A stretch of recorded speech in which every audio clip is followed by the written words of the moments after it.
오늘 신론 강좌, 신학 강좌, 신론 8번째 시간을 오늘 함께 은혜를 나누고자 합니다. 오늘 저는 여러분과 함께 나눌 주제가 불가지론이라고 하는 사상입니다. 불가지론. 불가지론이라는 게 무엇일까? 불이라는 건 아니부죠. 아니불. 가는 가하다, 가능하다. 그러니까는 지는 안다 이런 뜻이죠. 그러니까는 불가지론이라는 것은 아는 것이 불가능하다. 그 뭐에 대해서 아는 것이 불가능한가? 그 신에 대하여 그분이 존재하는지 존재하지 않는지 사실 우리가 알 수가 없다. 이게 바로 불가지론이에요. 그러면 이러한 그 불가지론은 그 어떤 것에 기초하여 나온 사상이냐면 이제 그 계몽주의 사상이 이제 깊이 발전하고 있는 상태에서 그 인간의 이성의 그 틀 안에서 또 인간의 그 감각을 통하여 얻는 그 경험만이 이제 진실하다. 이런 것들이 그때 당시에 사람들의 의식 구조 속에 강하게 자리 잡고 있었습니다. 그러니까는 이 불가지론이라는 것은 사실은 그 보이는 어떤 그 물질 또 그 현상 또 그것을 인간의 감각을 통하여 얻어지는 지식만이 참된 진리라고 하는 이러한 계몽주의적인 사관이 영향을 끼쳐서 그런데 신은 어떻습니까? 신은 볼 수가 없잖아요. 눈에 보이지 않는 존재이고 또 검증이 불가능하단 말이에요. 그건 지극히 주관적인 종교적인 영역 속에 있기 때문에 신이 존재하는지 존재하지 않는지 우리는 말할 수가 없다. 그래서 이러한 철학 사상을 견지하는 사람을 이제 불가지론자라 그래요. 불가지론자. 나는 신이 존재하는지 존재하지 않는지 말할 수 없다. 모른다. 그러니까 쉽게 얘기하면 이 불가지론이라고 하는 것은 유신론, 그러니까 신이 존재한다는 걸 주장하는 유신론과 신이 존재하지 않는다는 무신론, 그 어느 쪽에도 서지 않는 거죠. 그러니까 그 유보적 입장을 취하는 거예요. 그러니까 신이 존재합니까? 존재하지 않습니까? 물어볼 때 나한테 그런 거 묻지 마세요. 내가 그걸 어떻게 압니까? 이렇게 얘기를 하는 거죠. 그러면 굉장히 이제 불가지론의 입장에 서 있는 사람들은 굉장히 신사적인 것 같아요. 무신론이 아닌 것 같아요. 그렇다고 굳이 유신론도 아니죠. 그러면 왜 이러한 불가지론이라는 사상이 나왔는가? 그 시대적인 상황에서 나온 것이고요. 그 계몽주의의 근대과학에 의한 또 그 눈에 보이는 것만을 진리로 여기던 시대에 나온 것이고 또 한 가지는 이러한 그때 당시의 계몽주의 시대라 할지라도 대부분은 그 기독교라고는 종교가 영향을 끼치던 시대예요. 그 유럽에 있어서. 그러니까 여러분들이 잘 아시는 대로 중세 1000년간이 사실은 그 교황 로마 카톨릭이 주장하는 그리고 그 이후에 이제 개신교 종교가 있었지만 어쨌든 유럽이라는 그 지역은 굉장히 다 기독교적인 그렇죠? 다 기독교적인 영향 아래 있지 않았습니까? 그러니까 무신론자지만은 사실 나는 무신론이다. 나는 하나님 믿지 않는다. 그러면 그때 당시 매장이 돼버렸어요. 그러니까 그런 시대가 있었단 말이에요. 그러니까는 이 불가지론이라는 것은 사실은 본인은 사실은 하나님을 믿지 않지만, 그러니까 그 사람들이 주장하는 그 논리를 쭉 보면 궁극적으로는 결국 무신론이에요. 그렇잖아요? 궁극적으로는 무신론이지만은 이걸 그냥 무신론이라고 얘기하면 사회에서 매장당하니까 좀 완곡한 표현으로 나는 잘 모르겠다. 그런 거는 나한테 묻지 마시오. 이렇게 부드럽게 표현하는 것이죠. 그래서 이때 당시에 그 철학자 엥겔스라는 사람이 있어요. 여러분 혹시 중고등학교 교과서에 서해 엥겔스 법칙이라는 수치 이런 얘기 나오잖아요. 사실 이 사람은 칼 마르크스의 친구였습니다. 칼 마르크스. 그 엥겔스라고 하는 사람이 이러한 불가지론자에 대해서 뭐라고 말했느냐. 수주보하는 무신론자다. 정확히 지적했죠. 수주보하는 무신론자다. 무신론자인데 수주보하는 거죠. 근데 사실 수주보하는 건 아니죠. 수주보하는 게 아니라 하여 어쨌든 수주보하는 무신론자라고 비평을 했습니다. 자, 이러한 사상, 이 불가지론 사상은 고대로부터 우리가 유추해 올라갈 수 있어요. BC 5세기, 4세기경에 그때 당시에 그리스, 소크라테스, 플라톤이 활동을 하기 이전에 소피스트라고 하는 일단의 그 철학자들이 있었어요. 우리가 보통 그 소피스트 하면 궤변론자, 그러니까 이게 뭐 변증, 자기가 어떤 논리를 세워가지고 그거를 가지고 갑론을박하는 거죠. 그러니까 사실은 잘못하면 이 철학이라는 게 이제 말장난하는 거잖아요. 그래서 우리가 보통 막말로 개똥철학이라고 그러잖아요. 철학을 개똥철학이라고 하는 게 말장난을 위한 말장난. 어쨌든 이때 당시에 소피스트들이 이 불가지론을 주장했습니다. 그 다음에 그 소피스트에 이어서 여러분 잘 아시죠? 소크라테스. BC 469년에서 399년까지 살았는데 이 소크라테스도 역시 불가지론에 속해요.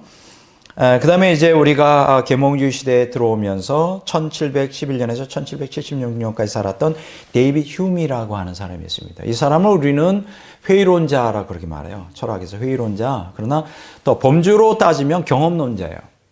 그러니까 경험론의 맨 마지막 주자라고 말할 수 있어요. 결국은 이성 중심의 그 합리주의 시대가 지나고 이제 경험주의 합리주의의 그 아버지는 누구라 그러죠? 데카르트죠. 이런 우리가 사상사의 역사를 좀 배워놓는 것도 굉장히 재밌어요. 데카르트라면 근대 과학의 근대 철학의 아버지예요. 이 사람이 이제 합리주의를 주장했고, 그 다음에 그 대를 이어 그 합리주의에 반발했던 사람이 존 로크라고 하는 경험론자인데, 그 경험론의 마그막물을 주장했던 사람이 이제 데이빗 휴미인데, 이 사람을 경험론자라고도 말하고, 이제 결국 회의론, 뭐 인간의 이성이나 경험이 다 불완전하다는 것을 주장했던 회의론자라고 말할 수 있는데, 이 사람이 또 불가지론자입니다. 그 다음에 임마누엘 칸트, 여러분 아시죠? 임마누엘 칸트, 이러한 그 합리주의와 경험주의를 종합하여 어떤 근대 철학에서 종합적인 견지를 주장했던 임마누엘 칸트 역시 사실은 불가지론자입니다. 어떻게 알 수가 있느냐? 불가지론자예요. 그러니까 지금 제가 얘기한 그 소피스트로부터 시작하여 소크라테스, 여러분 소크라테스 하면 우리가 기억나야 될 것은 인간 이성, 그러니까 계몽주의 시대에 하나의 그 씨앗을 주었던 사람이고, 데이빗 휴움, 임마누엘 칸트, 이 사람들이 다 인간 이성을 근거로 하여 진리와 거짓을 판단하다 보니까, 그리고 특히 그때 당시에는 근대 과학이 절대 진리인 것처럼 이렇게 받아들여졌던 시대에 불가지론하는 것은 어떤 면에서는 당연한지도 모르죠. 신을 부정하기에는 좀 그 시대 자체가 기독교적인 사회에서 그건 좀 용납이 안 되고요. 그렇다고 나는 믿지도 않는 신을 갖다가 믿어요라고도 말할 수 없고, 그럼 가장 완충지대가 뭡니까? 유신론과 무신론 사이에 불가지론이 그때 당시에 인정을 받을 수 있었던 그 시대다. 좀 이렇게 지금 얘기하니까 이제 철학사의 복잡한 얘기를 하는데, 어쨌든 이러한 배경을 깔고요. 여러분, 사실은 이 불가지론을 가장 두드러지게, 불가지론이라는 이름으로 그걸 내태운 사람이 토마스 헉슬리라는 사람이에요. 여러분, 이 토마스 헉슬리는 누구냐? 찰스 다윈의 열렬한 추종자예요. 진화론자예요. 이 사람이 불가지론을 사실은 주창하게 됩니다. 그리고 그 뒤에 이어오는 어귀스트 콩투의 실증주의.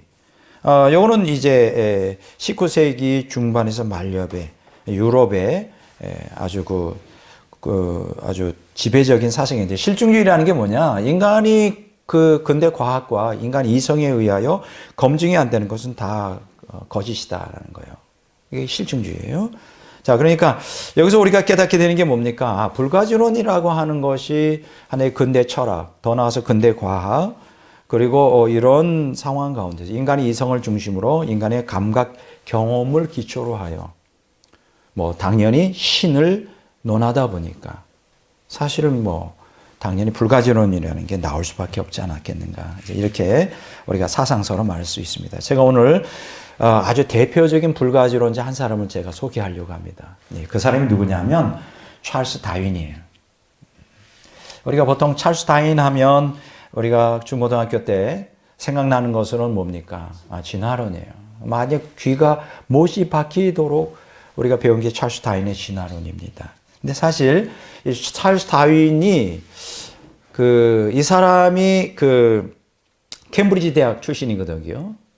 캠브리지 대학 다닐 때 이 사람이 목회자가 되려고 신학 공부를 좀 했었다는 거는 아마 아는 사람이 별로 없을 거예요. 그렇죠? 목회자가 되려고 신학 공부를 했어요. 그리고 더 나아가서 이 다윈이 젊은 시절에는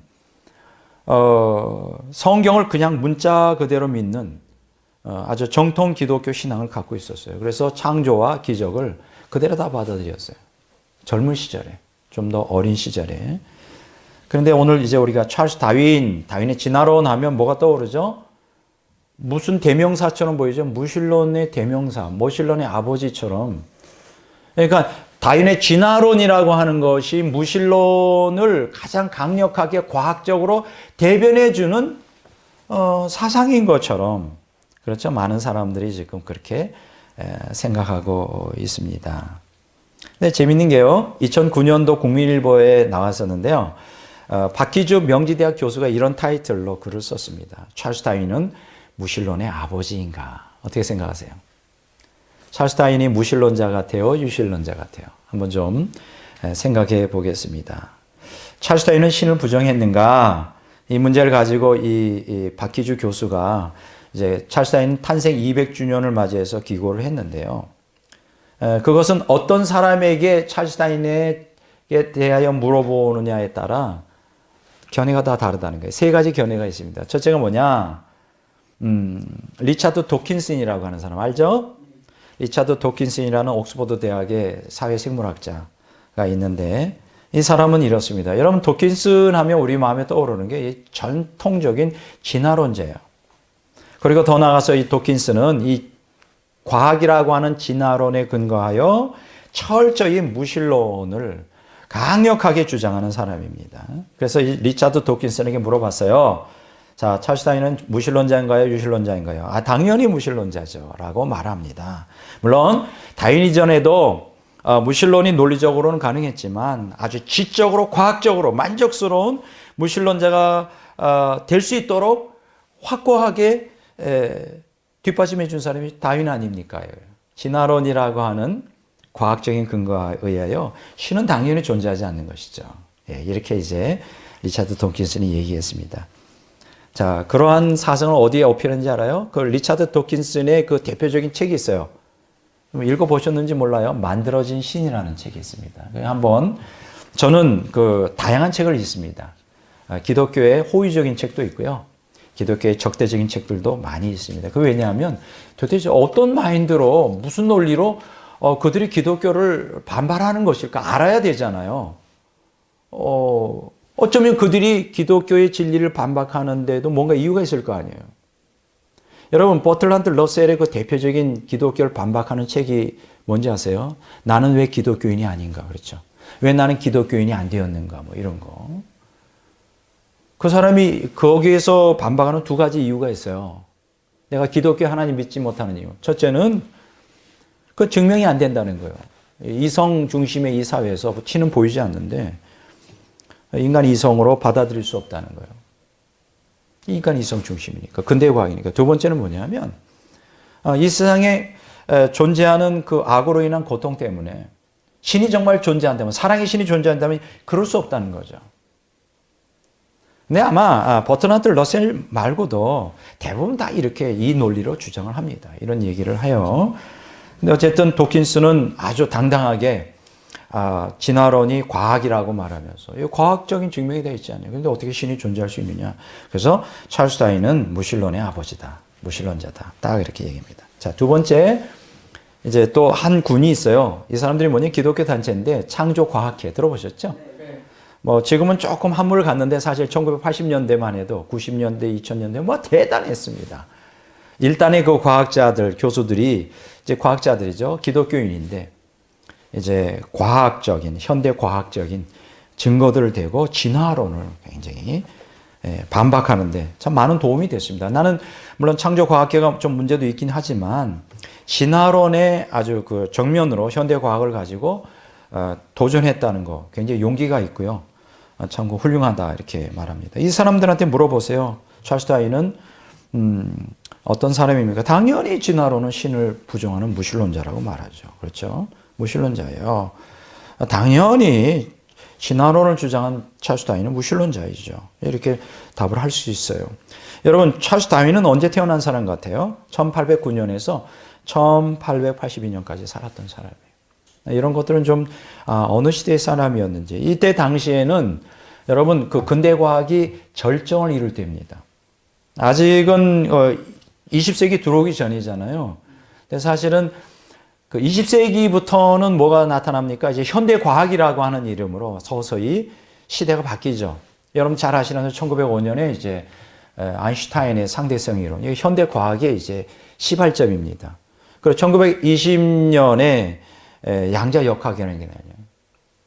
양자역학. 그 1975년에 이제 카오스 이론이라는 이런 그 혁명적인 현대 과학의 이론들이 막 본물 쏟아지는데, 물론 20세기 돼서도 20세기 중반까지도 근대 과학의 찰스 다윈의 진화론의 득세라는 거였지만 어쨌든 시대가 바뀌기 시작하는 거예요. 그러니까 찰스 다윈은 언제 시대 사람이냐? 19세기 중반에서 말기까지 살았던, 영향을 끼쳤던, 근대 과학이 절정에 이르렀던 시대에 살던 과학자였다. 어떤 생물학자이긴 하지만 그렇게 말할 수가 있습니다. 자, 두 번째 이제 이렇게 창조 과학회 물어본 거예요. 뭐 당연히 다윈은 무신론자죠. 자, 그러면 우리가 세 번째 한 사람 남은 게 있어요. 찰스 다윈이 본인한테 물어봐야 되겠죠. 그렇잖아요. 어떤 사람을 평가할 때 뭐 A라는 사람, B라는 사람 가지각색으로 얘기하겠지만 본인이 누구보다 잘 알 거예요. 그래서 이 찰스 다윈은 어떤 신앙적인 입장을 갖고 있었을까 좀 생각해 보고자 합니다. 조금 아까 제가 설명한 대로 캠브리지 대학에 다닐 때 여전히 신학 공부를 좀 했어요. 그리고 어릴 때는 정통 신앙, 하나님의 창조와 기적을 그대로 믿는 사람이었습니다. 하지만 50세, 이 사람의 나이 50세에 종의 기원이라고 하는 진화론의 그 가장 그 표본이 되는 책을 출판해요. 요 무렵에는 다윈이 이신론자가 됩니다. 다른 말로 말하면 신을 인정해요. 근데 그 신이 자연 법칙이라는 걸 만들어 놓고 세상을 창조하여 그걸 그냥 내버려 두고 떠났다. 이때까지만 해도 신의 존재를 인정하지만 진화라고 하는 법칙을 자연에 세팅을 해놓고 신은 떠났다. 이렇게 이제 얘기를 합니다. 자, 그러면 마지막 찰스 다윈의 노년 시대는 어땠을까? 노년 시대에 세월이 흘러갈수록 불가지론자로 자꾸만 바뀝니다. 그러니까 처음에는 유신론자였다가 이제 종의 기원이라는 책 할 때는 이제 이신론자였다가 궁극적으로 나이가 자꾸만 들어서 60, 70, 이 사람이 73세에 사망하죠. 이제 인생 말년으로 갈수록 불가지론자가 돼요. 불가지론자.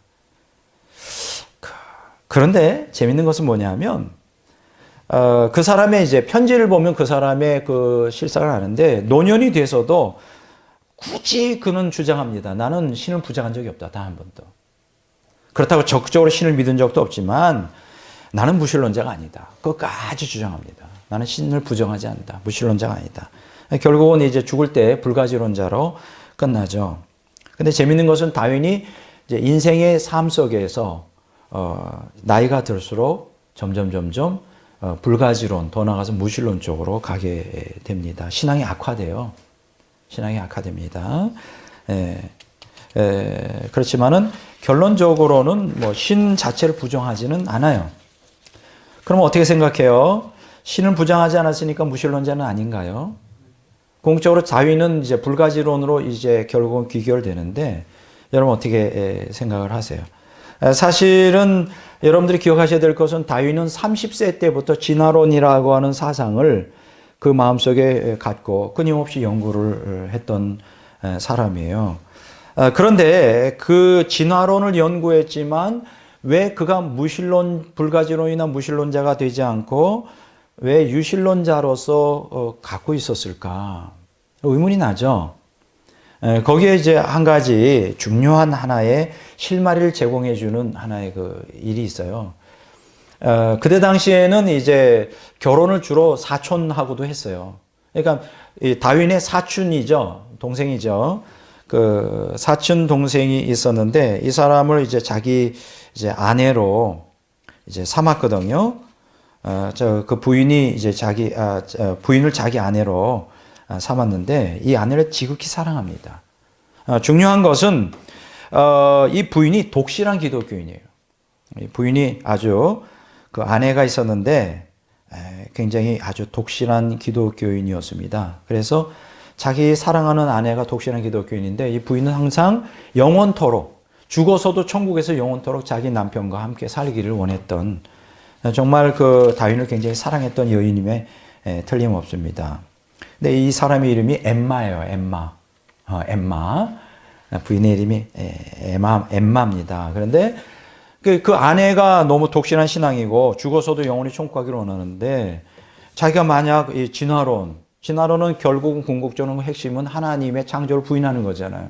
궁극적으로 하나님은 무신론으로 나가는 거기 때문에 30대 초반부터 이 진화론에 대한 기초를 갖고 있었지만 그걸 표현을 못해요. 글은 다 써놓고도 출판을 못해요. 그렇게 오랜 세월 거의 20년 동안 흘러갑니다. 그러니까 50세 때 이제 종의 기원이라는 책을 출판하고 30대 초반부터 그 마음을 갖고 있었으니까 몇 년이에요? 연구는 다 해놓고 20년 동안 출판을 못합니다. 누구 때문에? 자기 아내가 실망할까 봐, 충격을 먹을까 봐. 그래서 아마 찰스 다윈은 굉장히 고통이 많았던 것 같아요. 그런데 재밌는 것이 있죠. 재밌는 게 있는데 뭐냐 하면 42세가 되던 해에 우연찮은 어떤 그 자기 진화론을 오픈할 수 있는 계기가 생깁니다. 그때가 언제냐면 1851년인데 바로 자기의 사랑하는 딸 애니라고 하는 딸이 있었어요. 지극히 사랑했는데 10살밖에 안 됐는데 이 애가 죽을 병에 걸렸어요. 그래서 이 다윈의 그 편지를 보면 열심히 하나님께 기도했다 그래요. 기도했는데도 하나님이 응답 안 하시고 그냥 죽어버립니다. 그래서 다윈도 충격을 먹었지만 그 자기 부인 엠마도 충격을 먹습니다. 그때는 이제 좀 더 하나님에 대한 그 반발심이 강해져요. 그러면서 이때는 그러니까는 사실은 이러한 반발심이 자기 딸 42살에 죽었을 때만이 아니라 이미 10년 전부터 태동하죠. 젊은 시절부터 32살 되던 해에 기독교 신앙을 거부해 버립니다. 그건 두 가지 이유예요. 신이 존재한다면 왜 이 땅에 고통과 악이 있느냐는 거죠. 이건 모든 근대 철학자들이 다 질문하는 거예요. 신이 존재한다면 이 세상에 불합리가 있느냐. 예. 그리고 두 번째는 불신자들이 예수 안 믿으면 지옥에 떨어진다는 이 복음주의 교리가 아주 분노케 만드는 거예요. 언제? 32살 때, 1940년대에 이런 신앙을 거부해 버립니다. 거기에다가 42살, 그 후에 10년 후에 애니라고 하는 자기 딸이 죽으니까 완전히 그때 그동안 신랄같이, 그래도 교회는 다녔어요. 신랄같이 갖고 있었던 신앙을 다 저버려요. 언제? 42살 때. 그때부터 교회 안 다닙니다. 일생. 그때부터는 교회를 안 다녀요. 그리고 50세 되던 해에 이제 진화론이라는 책을 쓸 때 부인도 반대하지 않았어요. 아마 부인도 무신론자가 되진 않았지만 아마 하나님께 실망했던 것 같아요. 제가 무엇을 말씀드리고 싶으냐. 오늘 교회 안에는 이 찰스 다윈과 같은 신앙 형태의 사람들이 굉장히 많습니다. 제가 단언하건대 본인은 유신론자라고 믿지만 사실은 불가지론자들이 굉장히 많아요. 그렇다고 무신론자라고 말하는 것은 인간의 그 종교적 본성이 그걸 용납 안 하고요. 사실은 불가지론처럼 사는 사람들이 많아요. 신을 인정하는 것도 아니고 신을 부정하는 것도 아니고 그냥 적당히 그게 뭐 그렇게 중요한 문제냐라고 생각하면서 불가지론처럼 사는 기독교인들이 얼마나 이런 사람들은 무신론자는 아니지만 기회만 주어진다면 언제나 어디로 넘어갈까요? 무신론은 넘어가요. 무슨 얘기인지 아시겠습니까? 기회만 주어진다면 언제나 이런 형태의 사람들은 무신론자가 될 수 있어요. 이런 기독교인들이 태반을 이룬다고요. 진짜 우리가 유신론자라면, 신의 존재를 믿는다면, 하나님 믿는다면 어떤 환경에 고난이 오더라도 정녕 이 찰스 다윈의 딸 애니라고 그랬나요? 애니? 네, 딸 애니. 아주 제일 사랑했나 봐요. 그런 아주 험악한 일을 당한다 할지라도 하나님을 부인할 수는 없죠. 예. 오늘날 많은 기독교인을 보면 여름날의 신앙이야. 밝은 날일 때는 하나님이 계신 것 같고 그냥 다 정상적인 것 같이 보여요. 환란이 올 때 곧바로 신앙을 버려요. 그거는 가짜죠. 네. 그래서 이 찰스 다윈의 편지가 공개됐는데요. 2015년도 9월 12일 날 조선일보에 나왔습니다. 이런 무서운 얘기를 해요. 나는 성경을 신의 계시라고 믿지 않는다. 그럼 왜 다윈이 이런 불가지론자, 무신론자가 되었을까? 성경을 하나님 말씀을 믿지 않아요. 그리고 그에 따라 예수 그리스도를 하나님의 아들이라고 믿지 않는다. 하나님의 아들로도 믿지 않아요. 뭐 이렇게 말씀드릴 수밖에 없어 죄송스럽게 생각합니다. 뭐 이렇게 얘기를 했습니다. 그럼 이렇게 믿지 않는데도 성경도 믿지 않고 예수님을 믿지 않는데도 왜 무신론자인 걸 고백 못했냐? 이때 만약에 잘못 고백했다가는 아주 낙인 찍히는 사회였기 때문에 그냥 쉬쉬하고 있었던 것이죠. 낙인 찍히지 않으려고. 그때 사회가 그랬어요. 지금도 마찬가지죠. 미국의 대통령이 되려면 무신론자는 절대 안 됩니다. 신앙이 없어도 나는 하나님 믿는다 얘기를 해야 돼요. 아브라함 링컨도 그래서 이신론자였지만 무신론자라고 말할 수 없었던. 이신론자는 결국 무신론자예요. 인격적 하나님 믿지 않으니까. 이미 떠난 하나님. 불가지론자도 결국은 하나님을 믿지 않기 때문에 무신론자예요. 그렇지만 그 본인이 무신론자로 말하면 사회적으로 매장당하기 때문에 그렇게 얘기를 안 하는 거예요. 오늘날도 마찬가지예요. 오늘날도. 여러분 1859년 11월 그러니까 이 사람이 나이 50세 때 종의 기원이라는 초판에는 그 창조주에 대한 언급을 하지 않습니다. 그러다가 두 번째 판에서 창조자를 언급해요. 왜냐하면 그 언급 안 했다가는 또 이렇게 당할까 봐. 1880년 11월 그때 나이 71살이니까 다윈이 73살에 죽었으니까 죽기 얼마 전이죠.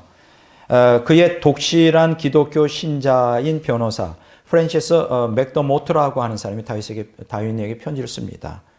당신 책을 읽은 후에도 하나님의 아들 예수가 구원자로 나오는 신약 성경에 대한 믿음을 잃어버리지 않을 것이란 확신을 갖고 싶다. 왜냐하면 종의 기원을 읽어보면 신앙을 다 잃어버리게 생겼거든요. 하나님의 창조를 부인하니까.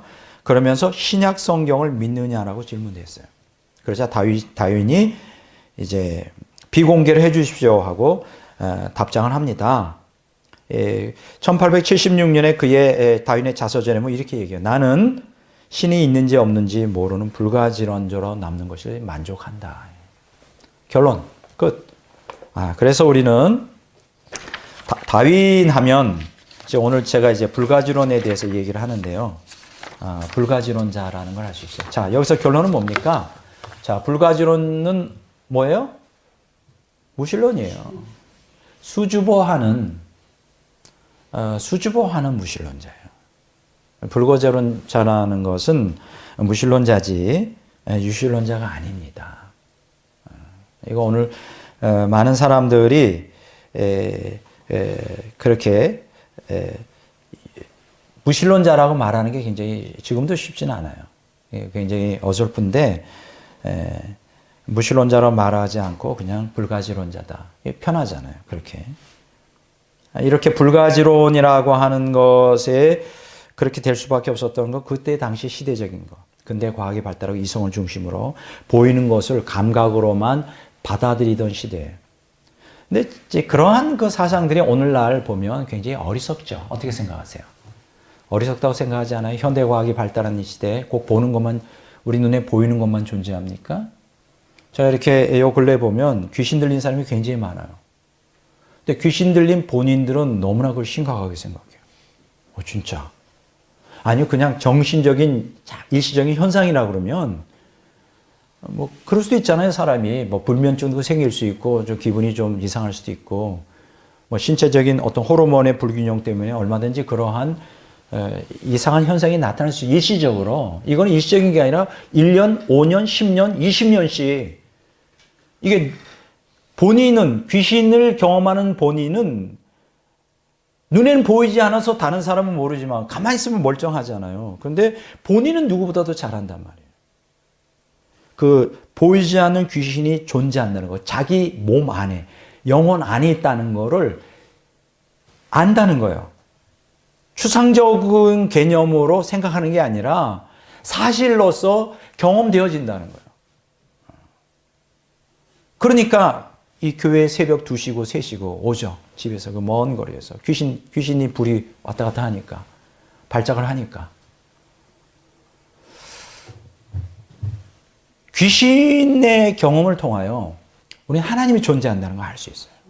물론 성령을 통해서 이미 우리는 경험하죠. 하나님이 불체험도 하고 은혜도 받고 음성도 듣고 그 성령의 음성, 하나님의 음성은 아주 뚜렷합니다. 영의 음성이요.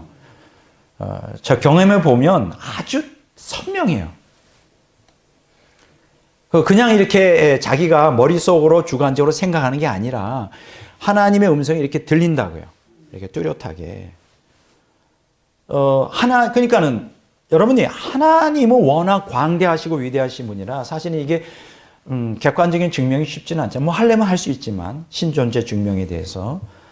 그러나 아주 그 비근한 예로 귀신은 사실은 그거는 뭐 광대한 존재가 아니라 인간 하나에게 들어와서 뭐 한 마리일 경우도 있지만 10마리, 100마리, 1000마리도 될 수 있잖아요. 그거는 그 사람이 정말 실제적으로 경험하는 거란 말이죠. 그 귀신 들린 사람에게 정말 귀신이 있어 없어 하면 웃을 거예요. 자기가 경험하고 있으니까 실제적으로. 내가 그걸 보면서 뭘 깨닫냐. 야, 보이지 않는 세계가 오히려 보이는 세계보다 사실 보이지 않는 세계가 더 실제예요. 실제. 이게 근대 과학에서는 이게 깨달아지지가 않았어요. 과학이 발달 안 돼요. 현대 과학에서 이것이 입증이 됐어요. 와. 여러분, 보이지 않는 세계가 존재한다는 거, 영의 세계가 존재한다는 게 현대 과학으로 입증이 됐습니다. 그러니까 오늘 성경에서 끊임없이 우리에게 얘기해요. 보는 것으로 행하지 말고 보지 않는 것으로 행하라. 그러면 보이지 않는 그 영의 세계를 살아가려면 어떻게 하냐? 믿음으로 살아가야죠. 그럼 무엇에 대한 믿음이에요? 하나님의 말씀에 대한 믿음이에요. 중요한 것은 이 모든 이 광대한 보이지 않는 영의 세계, 그 속에 보이는 자연과 물질 세계가 있는데 영의 세계에 비하면 이 물질 세계는 극히 상대적이고 불완전하고 작습니다. 그럼 우리가 이 땅에 살지만 사실은 영원한 존재로서 영의 세계와 연결되어, 그렇죠? 상호 작용하면서 살아가거든요. 이 영의 이 육체를 갖고 있지만 사실은 우리 영혼은 영의 세계에 살고 있거든요. 그리고 육체조차 영의 영향을 받고 있어요. 그러면 이러한 영적인 법칙과 원리가 지배하는 이 세상, 눈에 보이지 않지만 이 세상 속에서 성공과 행복한 삶을 살려면 어떻게 되느냐? 한 가지밖에 없어요. 우리에게 유일하게 의지할 수 있는 그 소스와 자료를 제공할 수 있는 것은 성경밖에 없어요. 믿음으로 살아야죠. 성경을 믿음으로 순종하면서 살 때 보이는 세계, 보이지 않는 세계를 그것에 보이는 세계는 보이지 않는 세계의 지배를 받기 때문에 그것만이 우리가 성공적인 행복한 삶을 사는 유일한 길이다. 그러니 우리가 현대 과학에서는 보이지 않는 영의 세계를 지금 증거하고 있거든요. 증명하고 보이지 않는 세계를 인정하거든요. 근데 이제 불가지론이라는 이런 이론을 오늘 현대 과학의 입장에서 오늘 우리의 입장에서 이걸 평가할 때 얼마나 어수룩하고 그렇죠. 얼마나 어줍은 이론이었나. 그때 당시에 이성의 틀로 인간의 오감이라는 감각을 통하여 경험되어지는 것만, 근대 과학에 기초하여 경험되어지는 것만 존재한다? 얼마나 어리석은 거예요. 오늘날 현대 과학의 근거로 찰스 다윈의 진화론을 평가한다면 얼마나 어리석은 거냐. 근데 여전히 그 진화론의 그 망상, 근대 과학의 정신의 근거에 사로잡혀서 여전히 하나님의 존재를 부인하고 또 이러한 불가지론을 주장하고 무신론을 주장하는 사람들이 이 어리석은 사람들이 얼마나 많은가 생각해보면 참 안타깝기로 많을 수 없습니다. 자, 오늘은 제가 불가지론에 대한 정의를 했고 찰스 다윈의 신앙에 대해서 얘기를 했어요. 찰스 다윈이 어떻게 신앙이 바뀌게 돼. 처음에는 정통적인 신앙이었지만 사실 그가 거듭나지도 못했고 보이지 않는 인격적 하나님 만난 경험이 없기 때문에 그냥 종교 생활하다가 어려움이 어디예요? 좀 더 머리가 굳어지고 그렇죠?